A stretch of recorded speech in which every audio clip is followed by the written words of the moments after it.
The second part of this, um, e- economic development after the independence 1950 to 1990, industry and trade గురించి చూద్దాం. ఇప్పుడు ఎలా ఉండిందో after 1950, economists have found that poor nations can progress only if they have a good industrial sector. అదే మనం చేసిన తప్పు. Poor nations can progress if we have a good industrial sector. So industry provides employment which is more stable than the employment in the agriculture. Very very important statement. Industry అనేది it will provide employment, more stable employment provide చేస్తుంది, which is um, uh, stable than the employment in the agriculture. So it provides modernization and overall prosperity. అలా industry అనేది it will provide modernization ఇస్తుంది, అలా prosperity of the nation. So it is for this reason that the 5-year plans placed a lot of emphasis on the industrial development. 5-year plans of industrial development పైన emphasis lay చేశారు. So you might have studied in the previous chapter that at the time of the independence the variety of industries was very narrow. Okay, at the time of independence వచ్చినప్పుడు the diversification of industries or the variety of industries అనేది they were చాలా తక్కువ ఉండేది. So they were largely confined. ఏమేమి industries ఉండేది? They were largely confined to the cotton industries and jute industries. So there were 2 well managed iron and steel firms. ఒకటేమో in Jamshedpur and the other were in Kolkata. Iron and steel firms రెండు ఉండేవి, which were well managed iron and steel firms. అవి రెండు జంషెడ్పూర్, కోల్కతాలో ఉండేవి. But obviously we needed to expand the industrial base with a variety of industries if the economy was to grow, ante kada. So public and private sectors in the industrial development, public and private sectors in the Indian industrial development. So the big question facing the policy makers was what should be the role of the government and the private sector in the industrial development. So at the time of independence, అసలు ఏంటి role of the government ఎంత ఉండాలి, role of the private sector ఎంత ఉండాలి industrial డెవలప్మెంట్లో అనేది చూద్దామంటున్నారు. So at the time of independence Indian industrialist they did not have the capital to undertake the investment in the industrial ventures required for the development of the economy, nor was our market big enough to encourage the industrialists to undertake major projects even if they had the capital to do so. So అప్పుడు మనకి independence వచ్చిన కొత్తలో first thing అప్పుడున్న మన ఇండస్ట్రియలిస్ట్స్కి దగ్గర అంత capital లేదు. First of all కొత్త ఇండస్ట్రియల్ వెంచర్స్ తీసుకొని డెవలప్ చేయడానికి, దాన్ని మన ఎకానమీ యొక్క డెవలప్మెంట్కి కాంట్రిబ్యూట్ చేయడానికి. అండ్ ఒకవేళ వాళ్ళ దగ్గర క్యాపిటల్ ఉన్నా కూడా మన మార్కెట్స్ అనేవి they were not big enough to encourage వాళ్ళకి ప్రాఫిట్స్ రావడానికి, to encourage that industrialist even if they had the capital to do something. So it is principally for these reasons that the state had to play an extensive role in promoting the industrial sector. So ఈ reasons వల్ల state అనేది it had to play an important and extensive role in the encourage to promotion of this industrial sector ni improve cheyadaniki government had to play a major role. Okay, in addition the decision to develop the Indian economy on socialist lines, okay, the decision to develop the Indian economy on socialist lines led to the policy of the state controlling the commanding heights of the economy as the second 5-year plan put it. So దానివల్ల socialist lines మీద ఉండడం వల్ల policy of the state was controlling the commanding the heights of, అంటే important సెక్టార్స్ని government handle చేసేది అని వాళ్ళ ఉద్దేశం. Second 5-year plan వల్ల సోషలిస్ట్ పాలసీస్ తీసుకోవడం వల్ల ఇంపార్టెంట్ సెక్టార్స్ అని గవర్నమెంట్ చేతుల్లోనే ఉండేవి. సో ఇప్పుడు అందుకే బ్యాంక్స్ని, రైల్వేస్ని, వీటన్నిటిని ప్రైవేటైజ్ చేద్దాం అనుకుంటున్నారు కాంపిటీషన్ అవి పెంచడానికి. So this is the reason. Okay, so the policies of the private sector would have to be complementary to those of the public sector with the public sector leading the way అనుకున్నారు. So second 5 year ప్లాన్లో అది ఉంది. So this మెంట్ that the state would have complete control over those industries that are vital for the economy. Okay, so దాని ఉద్దేశం ఏంటంటే the state అనేది it will have the అంటే దాని కంట్రోల్లో ఉంటుంది. It will have the complete control of those industries which have a vital role in the economy. అంటే important industries అన్నీ గవర్నమెంట్ చేతుల్లో ఉంటాయి. అండ్ ప్రైవేట్ సెక్టార్ వాళ్ళు ఇలాంటి ఇంపార్టెంట్ ఇప్పుడు రైల్వేస్లోకి రావాలనుకుంటే ప్రైవేట్ సెక్టార్ వాళ్ళు వాళ్ళ పాలసీస్ వీటికి కాంప్లిమెంటరీగా ఉంటేనే అప్పుడు అవి వాళ్ళకి ప్రాఫిటబుల్గా ఉంటాయి అన్న దీంతో అలా చేశారు. Then industrial policy resolution of 1956 మనం ఇందాకే చూసాం. Okay, IPR 1956 in accordance with the goal of the state controlling the commanding heights of economy, అంటే ఇంపార్టెంట్ సెక్టార్స్ని కంట్రోల్ చేయాలనే దీంతో the industrial policy resolution of 1956 was adopted. So this resolution it formed the basis of the second 5 year plan. So the plan which tried to build the basis for the socialist pattern of the society. Second 5 year ప్లాన్ని ఏమని regard చేస్తున్నారు? It is the plan that try to build the basis for the socialist style of society అని చెప్తున్నారు. Second 5 year plan very very important. Second 5 year plan which try to build basis for socialist pattern of society. Second 5 year plan అనేది very very important. And the industrial policy resolution ఎందుకు తీసుకున్నారు? Important heights of ఎకానమీది government చేతుల్లోనే ఉండాలని చెప్పడానికి. Important sectors of industrial సెక్టార్లో important industries. So this resolution is socialist pattern adopt చేసుకోవాలనే resolution. Okay, this industrial policy resolution classified industries into 3 categories. IPR 1956 వచ్చి it classified the industries into 3 categories. First one, it excludes the industries which are exclusively owned by the state. Second category of industries in which the private sector could supplement the efforts of the state sector. Supplement అంటే private sector public sector ఇద్దరు ఉండొచ్చు అనమాట. Okay, ఈ ఇండస్ట్రీస్లో with the state taking the sole responsibility for starting the new units. Okay, private sector అనేది it can complement the public sector with the state, with the government, అదే with the state taking the sole responsibility for starting the new units.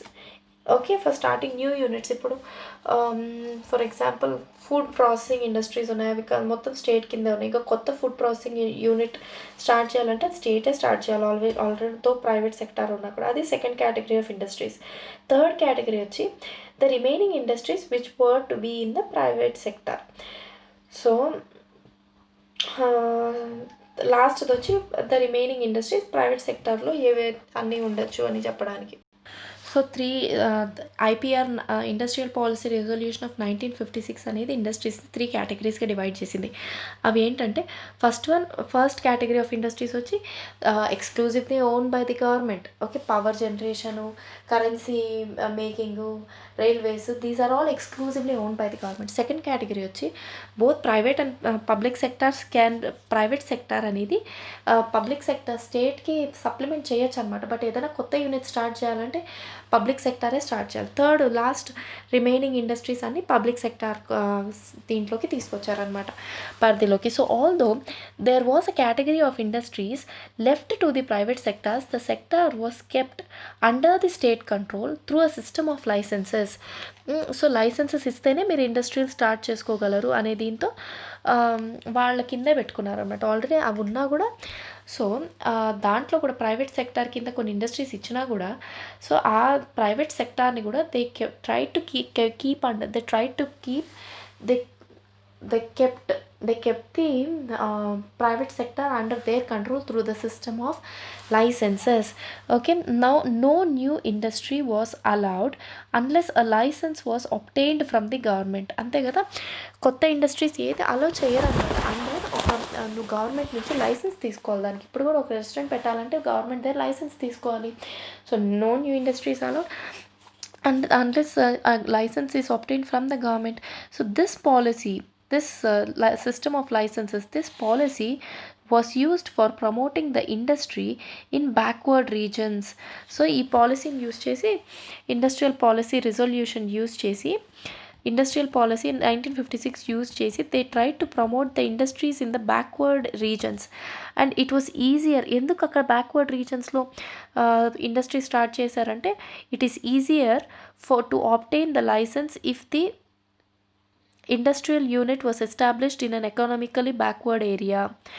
Okay, so ఈ పాలసీని use చేసి private people backward ఏరియాస్లో పెట్టారనమాట industries. ఎందుకంటే నువ్వు backward ఏరియాలో కానీ ఇండస్ట్రీ పెడితే, సో ఎకనామికలీ బ్యాక్వర్డ్ ఏరియాలో కానీ పెడితే అలాంటి ప్లేసెస్లో నీకు లైసెన్స్లు ఈజీగా ఇచ్చేస్తారు ఇండస్ట్రీ పెట్టడానికి.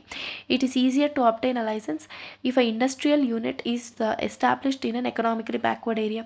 Next, in addition to that, such units were given certain concessions such as tax benefits and electricity at a lower tariffs. Okay, so the purpose of this policy was to promote regional equality. So next ఏమి ఇచ్చారంటే, నువ్వు rural ఏరియాస్లో ఇలాంటి economically backward ఏరియాస్లో పెట్టుకోవడం వల్ల నీకు tax concessions ఇచ్చారు, కొన్ని కన్సెషన్స్ ఇచ్చారు, లైక్ ట్యాక్స్ బెనిఫిట్స్ ఇచ్చారు. అండ్ ఎలక్ట్రిసిటీ అనేది రేట్స్ని తగ్గించారు. Electricity was given a lower tariffs. Okay, so this purpose the purpose of this policy అనేది ఎందుకు ఇలా చేశారంటే ఇవి రెండు ఇచ్చారు, సిస్టమ్ ఆఫ్ లైసెన్సెస్, తర్వాత బ్యాక్వర్డ్ ఏరియాస్లో పెడితే ఈ రెండు అడ్వాంటేజెస్ అని చెప్పారు. ఎందుకు ఇది ఇచ్చారు? రీజనల్ ఈక్వాలిటీని ప్రమోట్ చేయడానికి ఇచ్చారనమాట. So even an existing industry had to obtain a license for expanding the output or for diversifying the production, అంటే producing a new variety of goods. So నువ్వు ఏది చేయాలన్నా, నువ్వు అవుట్పుట్ ఇంకా పెంచుకోవాలన్నా, నీ 10 crore టర్న్ ఓవర్ని 20 crores చేయాలా, అవుట్పుట్ పెంచుకోవాలన్నా, లేదా diversification of goods అంటే న్యూ వెరైటీ ఆఫ్ గూడ్స్ని నీ ఆల్రెడీ ఉన్న ఇండస్ట్రీలో నువ్వు ప్రొడ్యూస్ చేసుకోవాలన్నా వాళ్ళు కూడా లైసెన్స్ తీసుకోవాలి అని చెప్పారనమాట. So this was meant to ensure that the quantity of the goods produced was not more than what the economy is required. పాపం వాళ్ళు ఏదో మంచి ఉద్దేశంతోనే చేశారు. ఎందుకంటే the quantity of goods produced was not it should not increase of what more than it is required అన్న దానికి ఇచ్చేశారు. సో మనకి ఎంత కావాలో అన్న దానికంటే ఎక్కువ ప్రొడ్యూస్ చేయకూడదు ఇండస్ట్రీస్ అని, దాని మీద ఒక చెక్స్ ఉండాలని చెప్పి చేశారు అలా. So the licence to expand the production was given only if the government was convinced that the economy required a larger number of goods. అదే చెప్తున్నారు. So licence for the expansion of the production of goods was given only if the government is convinced that the economy requires more quantity of those goods అనమాట. Then small scale industries. So in 1955 the Village and Small Scale Industries Committee, also known as Carway Committee noted the possibility of using the small scale industries for promoting the rural development. Small scale industries use చేసుకొని rural development చేయొచ్చు అని చెప్పి DK Karvy అనే person ఉన్నాడు కదా. So Karvy committee, దాన్నే village and small scale industries committee అంటారు. దాన్ని ఏమంటారు? The village and small scale industries committee, also known as the Karvy committee. అది ఏమని చెప్పింది? రూరల్ డెవలప్మెంట్ జరగాలంటే స్మాల్ స్కేల్స్ ఇండస్ట్రీస్ని ఎస్టాబ్లిష్ చేయాలి అని చెప్పి, ప్రమోట్ చేయాలి అని చెప్పింది. ఆ స్మాల్ స్కేల్ ఇండస్ట్రీ అనేది it is defined with a reference to the maximum investment allowed on assets of a unit. Maximum investment on the assets of unit. So this limit has changed over a period of time. అంటే small scale industry are medium scale దాన్ని ఎలా define చేస్తారంటే, so maximum investment ఎంత పెట్టచ్చు నువ్వు ఆ ఇండస్ట్రీలో అనే దాని మీద డిఫైన్ చేస్తారు. ఇప్పుడు దాన్ని రీసెంట్గా మార్చి టర్న్ ఓవర్ బేసిస్ మీద చేస్తున్నారు. సో నీ ఇన్వెస్ట్మెంట్ 5 lakhs కంటే తక్కువ ఉందంటే అది స్మాల్ స్కేల్ ఇండస్ట్రీ అని, 2 lakhs కంటే తక్కువ ఉంది నీ ఇన్వెస్ట్మెంట్ అంటే అది మైక్రో ఇండస్ట్రీ అని, అలా అని ముందు ఇన్వెస్ట్మెంట్ బేస్ మీద చెప్పేవాళ్ళు, ఇండస్ట్రీని డిఫైన్ చేసేవాళ్ళు. ఇప్పుడు డెఫినేషన్ ఆఫ్ ద ఇండస్ట్రీని టర్న్ ఓవర్ బేస్ చేసి మార్చారు. సో ఈ 1955లో వాళ్ళు ఆ కమిటీ స్టార్ట్ చేసి చెప్పారు. In 1950 a small scale industrial unit was one which invested a maximum of 5 lakh rupees. So at present the maximum investment is allowed in rupees till 1 crore. So అదే అప్పట్లో 1950లో ఎవరైతే 5,00,000 rupees invest చేస్తారో ఇండస్ట్రీలో దాన్ని small scale industry అనేవాళ్ళు. ఇప్పుడు 1 crore చేస్తే small scale industry అంటున్నారు. Then it is believe that small scale industries are more labor intensive, that is they use more labor than the large scale industries, and therefore they will generate more employment. Wow, small scale industries అనేవి they are more labor intensive industries, so they will generate ఎక్కువ labour కావాలి కాబట్టి they will generate more employment, but these industries cannot compete with the big industrial firms. So it is obvious that development of small scale industries require them to be shielded from the large firms. The small scale industries అనేవి they are required for them to be shielded from the large scale firms అన్నమాట. So for this purpose production of a number of products were reserved for the small scale industries. ఇదే చేసిన తప్పు, ఇది ఇప్పటికి కూడా న్యూస్లో చెప్తూ ఉంటారు చూడు. సో బికాస్ ఆఫ్ దిస్ ఈ ప్రోడక్ట్స్ కొన్ని ప్రోడక్ట్స్ని రిజర్వ్ చేసి పెట్టారనమాట, ఓన్లీ స్మాల్ స్కేల్ ఇండస్ట్రీసే ప్రిపేర్ చేయాలి అని. సో దీనివల్ల ఏమైందంటే the criteria of reservation being the ability of the small scale industries to manufacture the goods. కొన్ని గూడ్స్ వీళ్ళే ప్రిపేర్ చేయాలి, స్మాల్ స్కేల్ ఇండస్ట్రీసే ప్రిపేర్ చేయాలని రిజర్వ్ చేసి పెట్టారు. Okay, so they were also given concessions such as lower excise duty and low interest bank loans, and there was also support. This was the support given by the government, low excise duties and low interest bank loans. So దీనివల్ల ఏమైందంటే మన industry small స్కేల్డ్గానే ఉండిపోయిందనమాట. Large big firms or large scale ఇండస్ట్రీగా develop అవ్వలేకపోయింది. Then what is the trade policy of India? Trade policy వచ్చి interest substitution interest subvention అని import substitution is the trade policy of India. So the industrial policy that we adopted was closely related to the trade policy. Okay, the industrial policy that we adopted was closely related to the trade policy. And trade policy ante enti? So in the first 7 plans, trade was characterized by what is commonly called as inward looking trade strategy. Inward looking trade strategy అంటే import substitution అంటారంట. So technically this strategy is called as import substitution. దాన్ని ఏమంటున్నారు? Inward looking trade strategy అంటారు. దాన్నే import substitution అంటారు. So first 5-7 yearsలో మనం అదే చూసుకున్నాం అనమాట, సెల్ఫ్ సఫిషియన్సీ, ఇంపోర్ట్ సబ్స్టిట్యూషనే చూసుకున్నాం. So trade policy industrial policy same సిమిలర్గా ఉంది, అంతే కదా. ఇండస్ట్రియల్ పాలసీ కూడా ఏంటి, మనం only small scale industries develop చేయాలి అనే దీంతో చూసుకున్నాం అనమాట. సో బేసిక్ రూరల్ నుంచి డెవలప్ చేయాలి అని. So this import substitution aimed at replacing or substituting the imports with the domestical production, అంతే కదా. ఇంపోర్ట్స్ని డొమెస్టిక్ ప్రొడక్షన్తో రీప్లేస్ చేయడం. ఇప్పుడు మళ్ళీ అదే ఇంపోర్ట్ ఆత్మనిర్భర్ అంటున్నారు, ప్రొటెక్షనలిజం.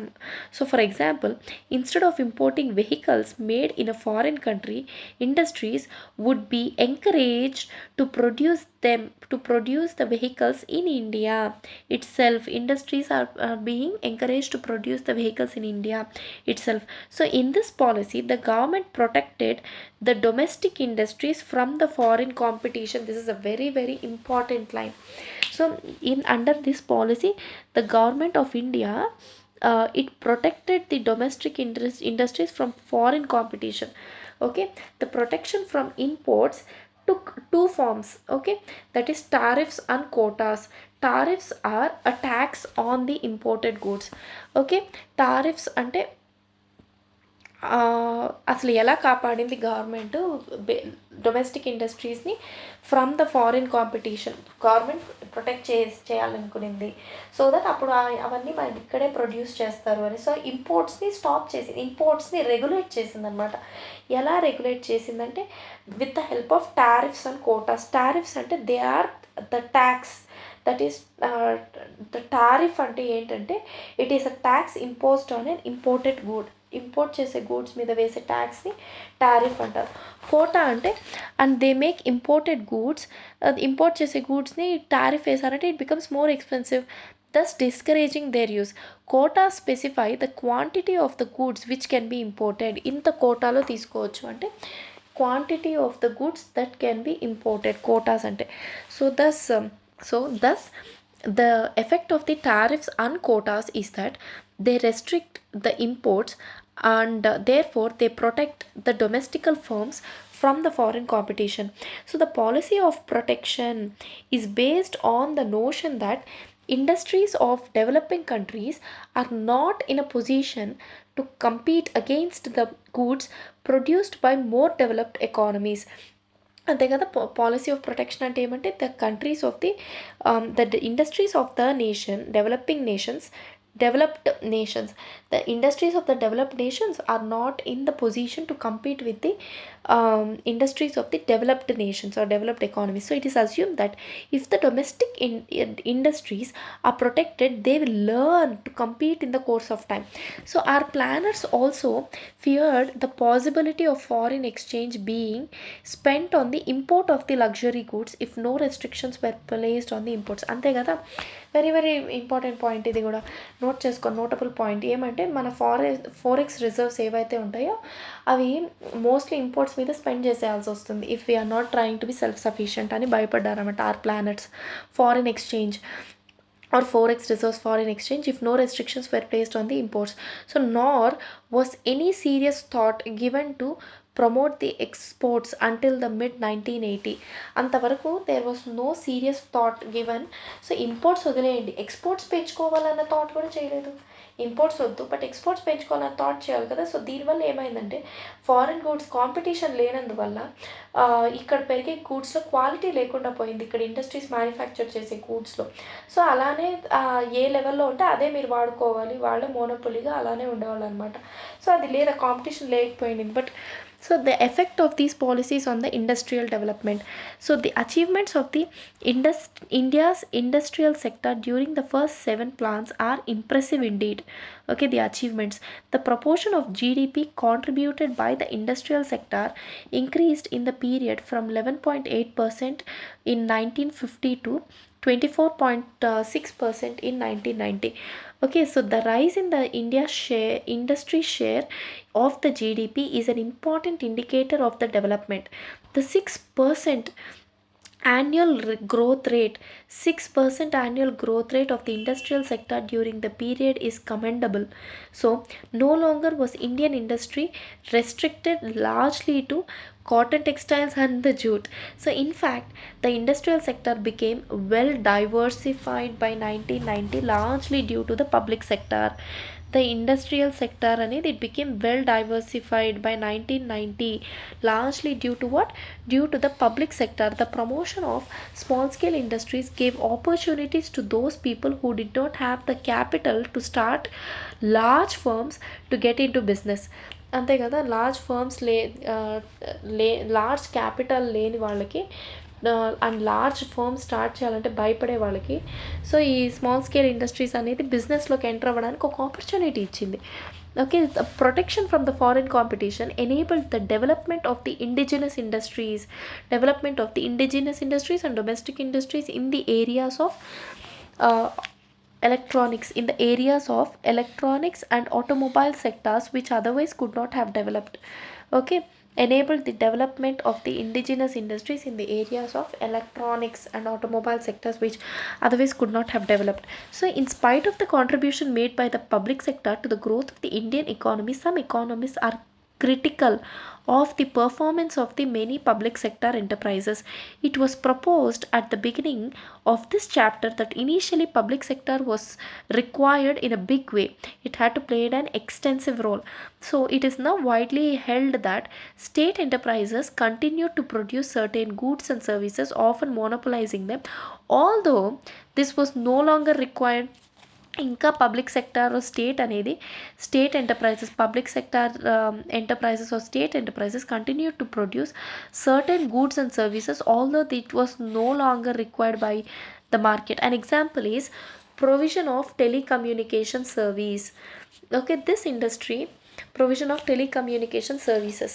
So this industry continued to be reserved for public sector. Telecommunication service అంటే టెలిఫోన్ సర్వీస్ ఇవ్వడం అనేది this continue to be reserved for the public sector even after it was realise that private sector firms could also provide telecommunication services.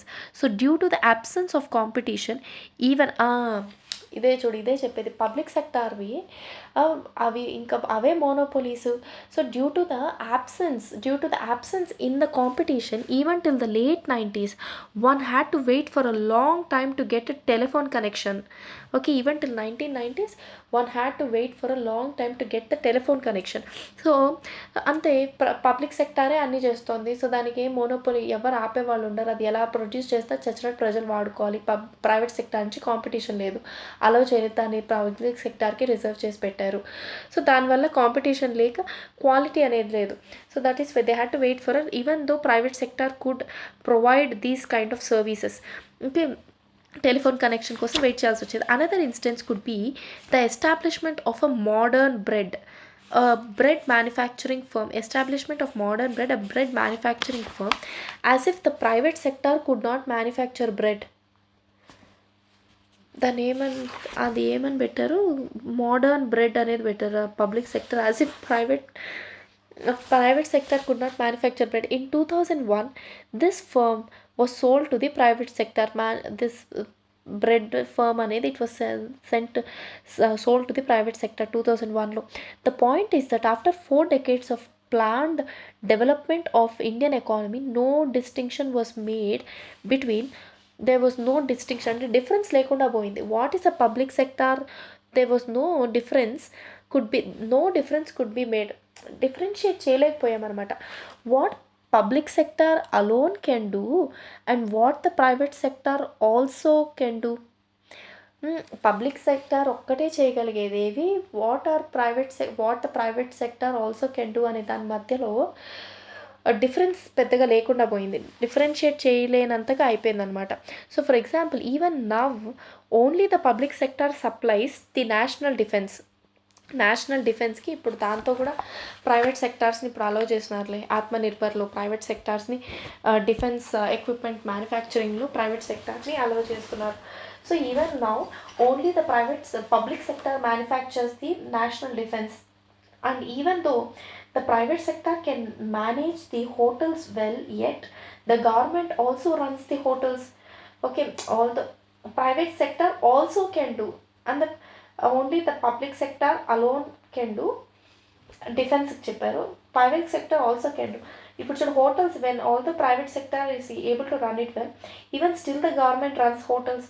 So this has led some scholars to argue that the state should get out of the areas which the private sector can manage. Okay, and the government may concentrate its resources on important services which the private sector cannot provide. Okay, so private sector manage చేసుకోగలిగే areas నుంచి public sector అనేది బయటకు వచ్చేసి, okay, government should concentrate it's resources in places where the public sector cannot provide. Okay, so many public sector firms incurred huge losses, but still they continue to function because it is difficult to close a government undertaking even if it is a drain of the national's limited resources. So this does not mean that private firms are always profitable. Okay, indeed quite a few of the public sector firms were originally private firms, okay, which were on the verge of closure due to the losses, and they were then nationalized to protect the jobs of the workers. So see, public sector firms huge losses లో run అవుతున్నా కూడా పాపం వాటిని అలానే continue చేస్తున్నారు with ప్రజలు pay చేసే ట్యాక్సెస్తో అదే రేట్స్ ఇస్తున్నారు, అండ్ విత్ హ్యూజ్ విత్ అంత రిసోర్సెస్ని తినేస్తున్నా కూడా draining out the nation's limited resources అంటే అదే డబ్బులు. So this doesn't mean that private sectors అన్ని ప్రాఫిటబుల్ అని చెప్పలేం. So there were many public sectors అన్ని ప్రైవేట్ సెక్టార్స్ నుంచి కొనుక్కున్నవే. క్లోజర్లో ఇంకా మూతబడిపోయే ప్రైవేట్ సెక్టార్స్ని ప్రభుత్వం కొనుక్కుంది, కొనుక్కుని నేషనలైజ్ చేసింది వాళ్ళని. to secure, to protect the jobs of the workers there. So, however, a loss-making private firm will not waste resources, but by being kept running despite the losses. కానీ ఒక difference ఏంటంటే ఒక లాస్లో నడిచే private firm close చేసేస్తారు. ఇంకా వాటి losses వస్తున్నా కూడా డెస్పైట్ రన్నింగ్ ఇన్ లాసెస్ దాన్ని ఓపెన్ చేసి అయితే పెట్టుకోరు కదా, బట్ పబ్లిక్ వాళ్ళైతే పెట్టుకున్నారు, ఎందుకంటే డబ్బులు మంచిగా ట్యాక్స్ల నుంచి వస్తుంది కాబట్టి. The need to obtain the licence to start an industry was misused by the industrial houses. A big industrialist would get a license not for starting a new firm but to prevent the competitors from starting the new firms. Huh? Start చేయడం licence to start industry అనేది దాన్ని కూడా పాపం misuse చేశారంటే industrial houses. So big industrialist ఏం చేశారంటే వేరే వాళ్ళు ఎక్కడ స్టార్ట్ చేసేసి అది ఇంప్రూవ్ అయిపోతారో అని చెప్పి ముందే దాంట్లో లైసెన్స్ తీసి పెట్టుకునేసేవాళ్ళంట బిగ్ ఇండస్ట్రీస్. అండ్ వాళ్ళు లైసెన్స్ తీసి పెట్టుకుంటారు కానీ అక్కడ ఫర్మ్స్ ఓపెన్ చేయరు. సో వాళ్ళు ఓపెన్ చేయరు, వేరే వాళ్ళు ఓపెన్ చేయడానికి కూడా లేదనమాట, న్యూ ఫర్మ్స్ ఓపెన్ చేయడానికి లేదనమాట. To prevent the competitors from starting the new firms, the excessive regulation of what came to be called as permit license Raj. British Raj బదులు permit license. The excessive regulations of what? The excessive regulations in the licenses. Licenses మీద too much of regulations on it, which came to be known as permits. Permit license Raj. It prevented certain firms from becoming more efficient. This prevented some firms from becoming more efficient. So more time was spent